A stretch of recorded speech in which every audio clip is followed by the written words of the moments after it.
Back with closing trades right here on ET now. So far, so good. We're holding around that 15,800 mark. But to be fair, this week has been more about consolidation as opposed to bigger moves, much unlike what we saw last week. 87 stocks standing to the decline. So in that sense, marginally, it's the declines taking over within the FNO universe at least. And some of the stocks which have run up quite a bit, they're the ones which are seeing some profit taking. NAM India, for instance, saw some good breakouts last week or so. Some of the Adani names are ebbing off just that wee bit. Adani Ports is down 2.5%. MFSL, UBL, Exide, L&T, Axis Bank, SBI Life. These are your pressure points in trade. But it continues to be yet again a metals day. Everything within the constituent of the index, from Coal India to a Tata Steel to a JSW, they're all holding out very well. Some of the IT names looking good, big boys like a TCS, Infosys, HCL Technologies, they continue to hold out. And Reliance as well is pushing forward. Reliance is now holding up 1.7%. In fact, well above the 2200 level is where Reliance Industries is currently in trade. Mahantesh Sabarad as well joins in trade right now. Mahantesh, afternoon. I was just chatting with a chartist as well as to while it's a clear mandate from the street that metals continue to be in a super cycle. Going by that logic, you think all the dips should be bought and it's a no-brainer? Yeah, I think most of the metal stocks are doing really well. I would put it this way, that's a commodity rally that is shaping up quite well. It's not limited only to metals. You'll find oil-related stocks going up. You find even agri-commodity related stocks going up. So this is a commodity rally. I would rather call it a broad-based commodity rally. It's also happening due to not just the price phenomenon, that means the prices going up.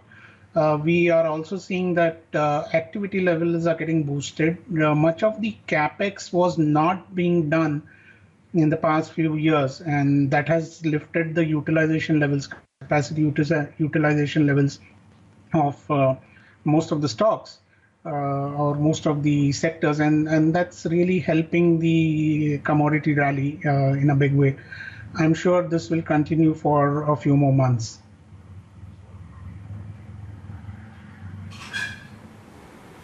Yeah, seems to be the case, at least as of now. On, of course, IT and Mahantesh, again, renewed optimism after the TCS, AGM takeaways, wherein the managements, everyone from an N. Chandra to the CEO, stating that they continue to be in a super cycle when it comes to IT, and it's not just near-term visibility, but the long-haul story, which continues to be intact for IT. That all goes well for the sector? Yeah, I think what surprised us in the last year, which was the COVID year, was the IT companies taking to digitalizing their revenue flows in a big way. Not only that, they have won deals in a not too past have we seen such deal wins by IT companies. For the full year, you would have noticed that the typical growth rate of deal wins would have been 4 to 7%. But here we have deal wins now gathering pace at roughly about 14, 15% or even 17%. That gives a great deal of revenue visibility for most of the IT companies. Mind you, they have also had a year where they could focus on their margins. They have upped their EBITDA margins and EBIT margins quite substantially over the past couple of years.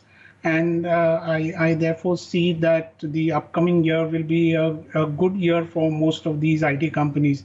They've also done a bit of capital restructuring, I would say, in terms of their buybacks.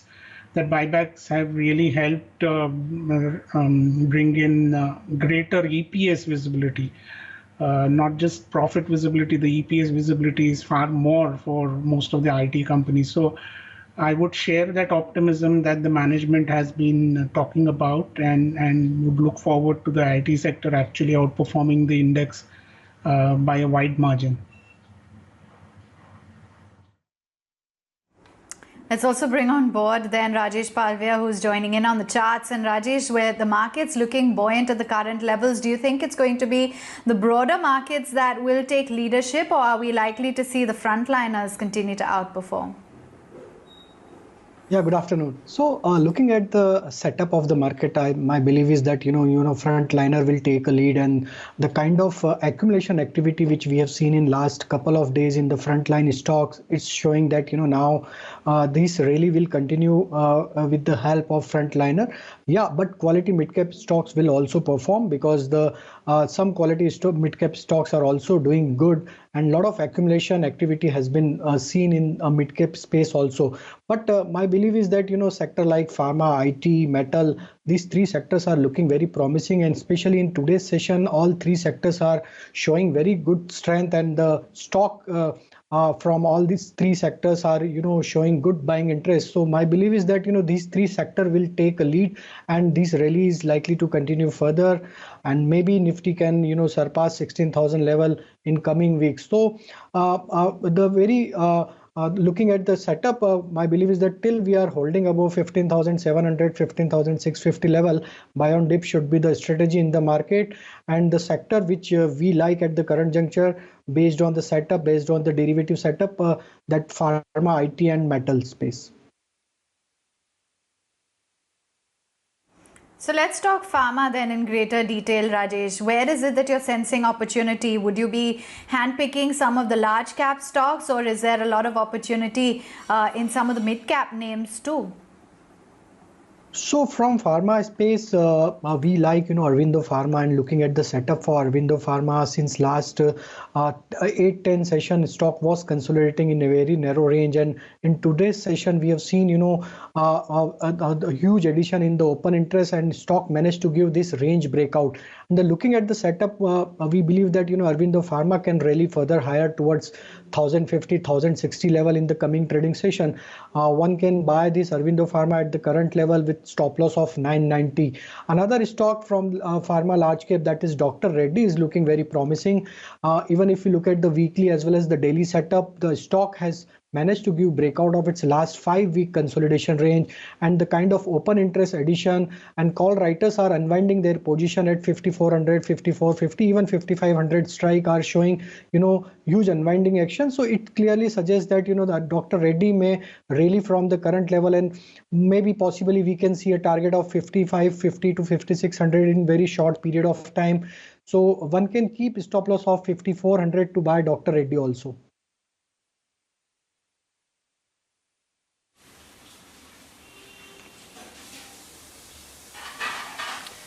Okay, that's the take on some of the pharma names which continue to as well hold out. What else is holding out in trade? IT, of course, is a big mover.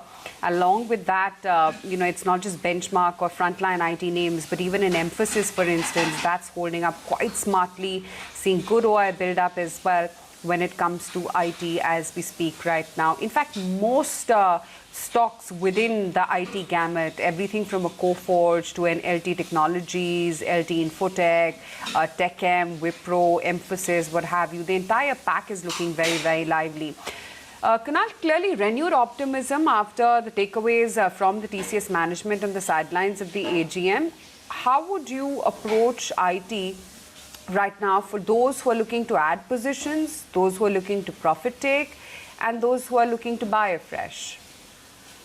So I would be of the view that I think position should be added into the IT stocks. I think even at current levels, and this time, Aisha, last couple of days at least, we are seeing a new trend that the more of the large cap IT stocks are seeing a cohesive kind of a move where you see HCL Tech, where you see TCS today, for example, leading the charge from the front. You've seen Infosys also doing up pretty well, and this is typically at a time when you don't have those classical mid cap stocks, which so names like Mindtree and Coforge, they are not moving up by 2 beta or 2x beta of what these large cap stocks are doing. So typically that was the reaction earlier. So whenever you saw the IT stocks moving up higher, the first port of call was to jump onto the mid cap IT names, and specifically the names like Mindtree, Coforge, or maybe Tata Elxsi, because there you used to get better alpha or better returns on a shorter duration of time. But in the last couple of days, you've seen a different texture emerging from the IT pack, and you now have the large cap names showing more signs of stability. This is again a strong move, and again an indication that the entire sector is looking quite strong and buoyant and ready for a move yet again, or a range shift back again on the upside. So I specifically looked at the charts for TCS as well, and I believe that that stock is looking quite attractive. I think the previous high for TCS was around that 3350, 3400 odd mark. For itself on the spot levels, the stock had been languishing. It had gone through a 10% correction. Post that, I think it was almost a month and a half back, and now it's making a comeback again for itself. So this could be a big breakout for TCS, and it has this natural habit. Over the last 10-15 years, I've seen that TCS has a habit of making new highs, going through a 10-15% correction, showing not a V-shaped recovery, but more of a U-shaped recovery on the charts. And whenever that has happened, the earlier top actually becomes a floor or a resist or a support for the stock. So if that's the case, then we can expect a breakout around 3350, 3400 for TCS over the near term. And post that breakout, you may see a shift of range where 3350 would actually become a more of a support for the stock.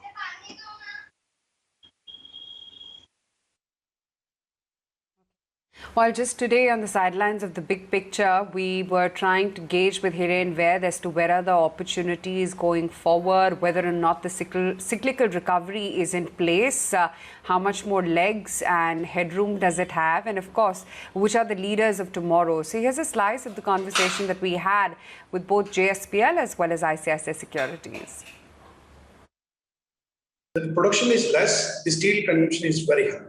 So we used to consume about 1.6 billion tons steel in the universe, and today the demand is 1.75 billion tons. So there is a net shortage of 150 million tons.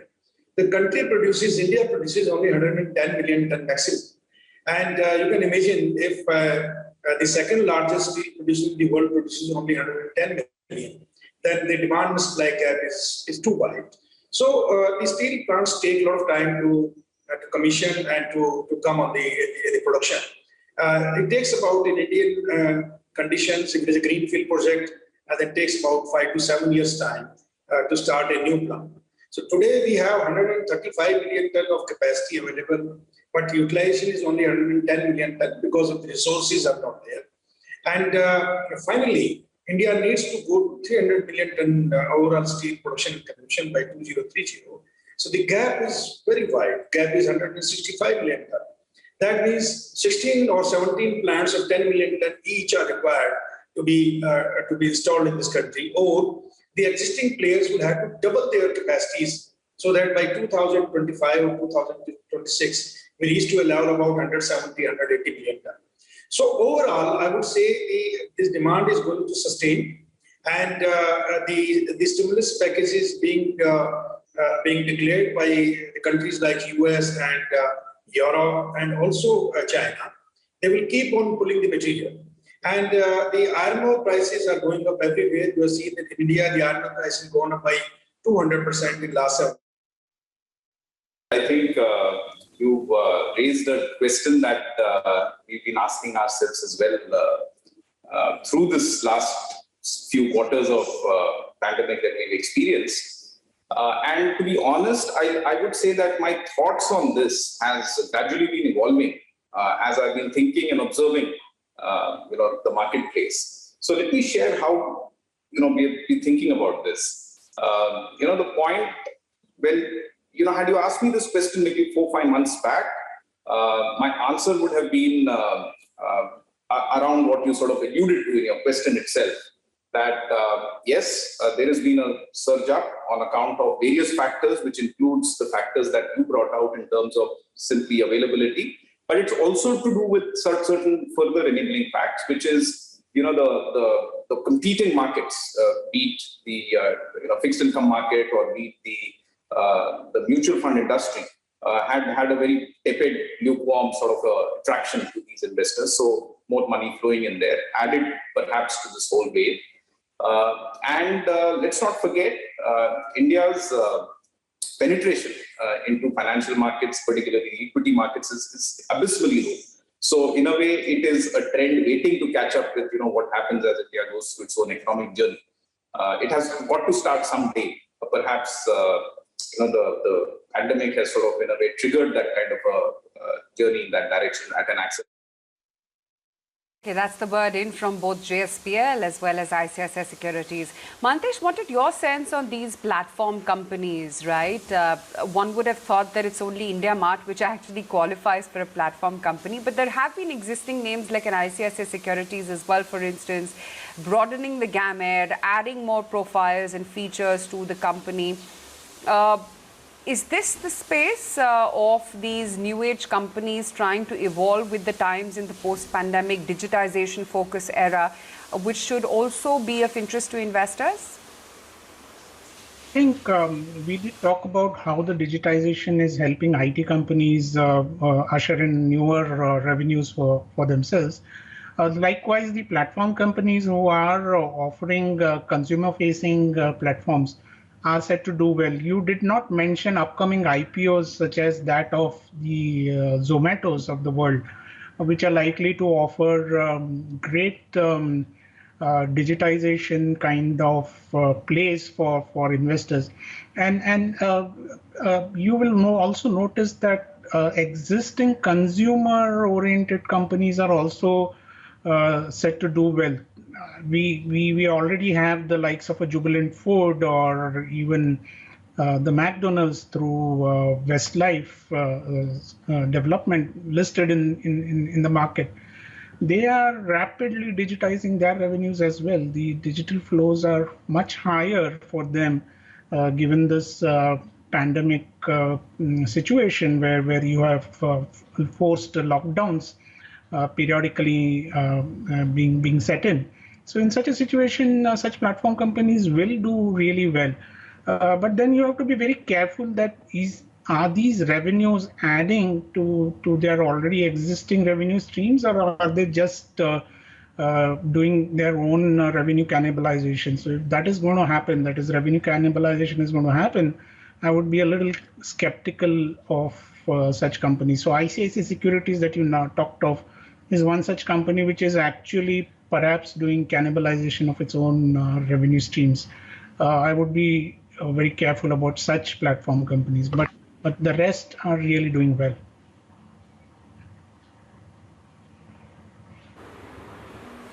Yeah, interesting.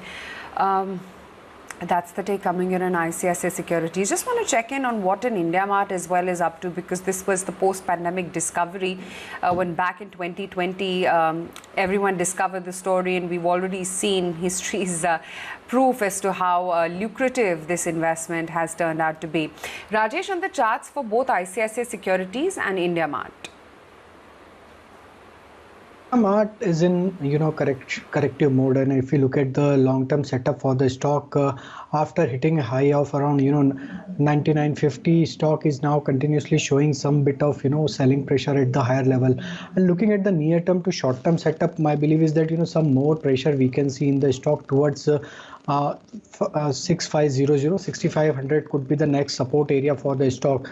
But overall long-term setup is positive for the stocks. Once stock again managed to cross above 7600 level, then possibly again stock can try to reach to its previous all-time high level. So looking at the setup, one should use dips as a buying opportunity towards 6500 is the next support area where one can buy the stock.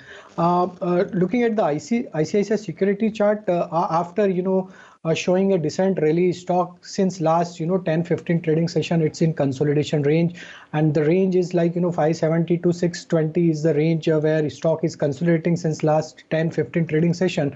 But looking at the overall setup, that stock looks good, and once stock manages to cross above 625 630 level, then possibly it will resume its uptrend, and we can see a target of towards 660 680 in the short term basis. So one can keep stop loss around 600 to buy the stock at the current level. Okay, marking the IT index then, and that trading at a record high. In fact, you've got a lot of resilience being built up into that intraday chart. Take a look at individual names as well. Of course, to your marquee frontliners like TCS, HCL Technologies, Infosys, as well as Tech Mahindra comfortably in the green, but a whole host of the mid caps as well. Coforge doing well. There's Infibeam, Mindtree, Oracle Software up nearly 5%. So clearly seeing some traction building up on that front. Kunal, let's get in a take. What are the levels that you're mapping out on the Nifty IT index? Where does it go from here? Wow, phenomenal move again, Avan, for the index. I think for the last 1 month, it's risen up 4%. The last 3 months, the index is up, 9-10% approximately. But more importantly, this is the fifth straight quarter where you've seen the IT index moving up higher. So I remember, from 12,000 or 11,500 kind of levels from March 2020, the index overall is up, to almost 28,000 plus levels. So it's a phenomenal uptrend for the IT index. Now, the natural course of the move, when you see such kind of price appreciation for the index, is that the index has to go into a bit of a narrow consolidation. And every time the index goes into a bit of a narrow band of a consolidation, the next set of targets could be almost a 5 to 10% targets on the upside. So assuming if 28,000 is the base, which we expect that the index could pivot back again, then could be expecting at least another 5 to 10% upside. So that should be closer to 30,000 or 32,000 range for the index over the next 3 to 6 months. So the fifth straight quarter of uptick for IT index, and I think the next set of the quarterly targets now for the index sets it up to almost 30,000, 32,000 levels for itself.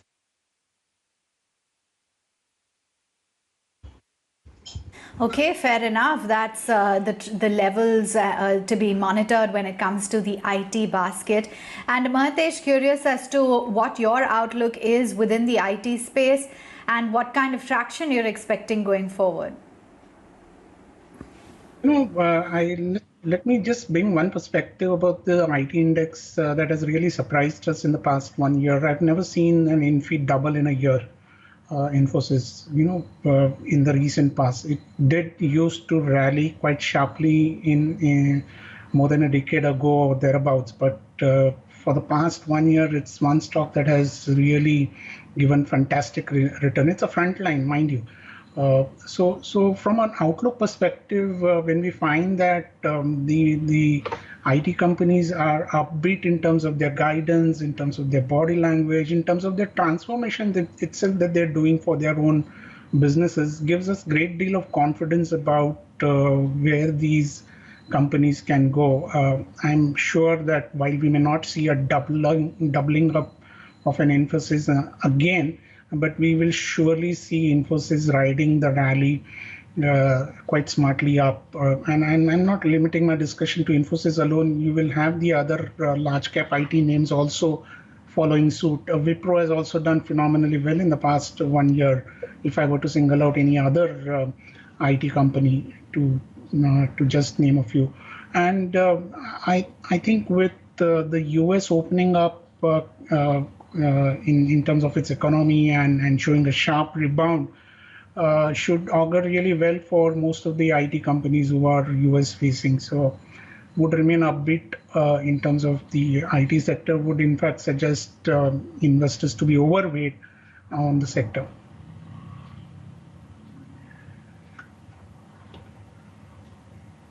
That's the take coming in on IT. Where are banks right now? Let's check in on the banking pack as well. Well, yesterday turned out to be a big day for financials led by Bajaj Finance. Today, as I see, Bajaj Finserv at least is down about 1.3%. And I think Bajaj Finance as well is a bit of a laggard. Not as much. It's mildly up about 0.3%. 61.32 is where that stock is. Kunal, after yesterday's big breakouts, let's check in on these divergent trends because typically Finserv and Finance move in tandem with each other, but today is not quite the case. What's your reading on the charts for both? So for Bajaj Finance specifically, I think it's a good move because even though the stock is a bit flattish, it's performed very well yesterday. It managed to lead up the chart, so that was the best part about the stock. It was one of the more leader stocks in a market which was falling, or seeing a follow-through price action on the downside yesterday. So I think on the back of Bajaj Finance and some outperformance on banking names, we saw the markets being more resilient yesterday as well. And even though these stocks move up to a new level, so these are large cap names which you're talking about.